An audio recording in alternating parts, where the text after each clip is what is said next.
ప్రభుత్వం మాకు అడ్డుకొట్టేస్తుంది, ప్రజల్లోకి వెళ్తాం. 5 సంవత్సరాలు ఎప్పుడైనా వెళ్ళావా? ప్రజల ముఖం నీకు తెలుసా? 5 సంవత్సరాలు ఒక్క రోజైనా ప్రజల దగ్గరికి వెళ్ళి ఒక సమస్య మీద వెళ్ళావా?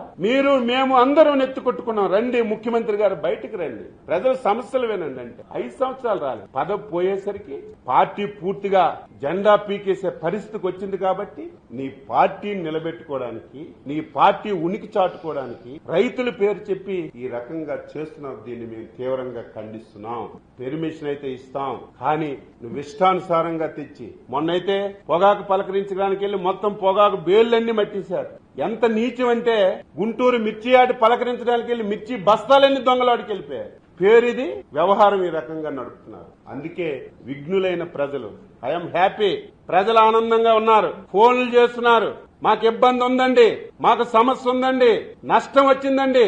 అయినా సరే కనీసం ఈ మాత్రం సహకారం మీరు చేయకపోతే, మీరు పొగాకు కొనకపోతే మా జీవితాలే పోయే, ఎంతమంది చనిపోదో మాకు తెలియదు. మీరు పొగాకు కొన్నారు, రాష్ట్ర ప్రభుత్వం అని తెలియకుండా. ఈ రోజు మామిడి ధర తగ్గిపోయింది, మేము అడక్కముందే 4 రూపాయలు ఇచ్చారు, కోకోకి ఇచ్చారు. సమస్యలు వస్తున్నా పరిష్కరిస్తున్నారని ప్రజలు ఆనందంగా ఉంటే ఒక్కడైనా రైతు ఉంటాడు. రేపు మీరు చూడండి, ఆర్టిఫిషియల్ ఇంటెలిజెన్స్ వచ్చింది కదా, ఒక ఫోటో తీసుకోండి, అందులో మీరు చూడండి, కరుడు గట్టినటువంటి వాళ్ళు ఉంటారు తప్ప ఒక్కటి రైతు.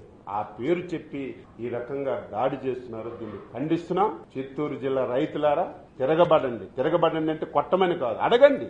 ప్రభుత్వం ఇంత మంచి పని చేస్తుంటే కావాలని ఎందుకు ఇలాగ చేస్తున్నారని మీరు ప్రశ్నించకపోతే ప్రజాస్వామ్యానికే నష్టం జరుగుతుంది.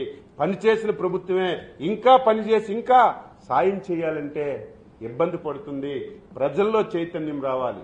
అందుకే ప్రజలకు చైతన్యం రావడానికే మేము అన్ని విధాల ప్రయత్నం చేస్తున్నామని ఈ సందర్భంగా తెలియజేస్తూ, సాయంత్రం మంత్రి గారికి కలిసి మాకు ఆ విధంగా సాయం చేయండి. రాష్ట్ర ప్రభుత్వం ఆర్థికంగా ఇబ్బందులున్నా మీరిచ్చింది మాకు కొంత సాయం అవుతుందని చెప్పడానికి వచ్చాం.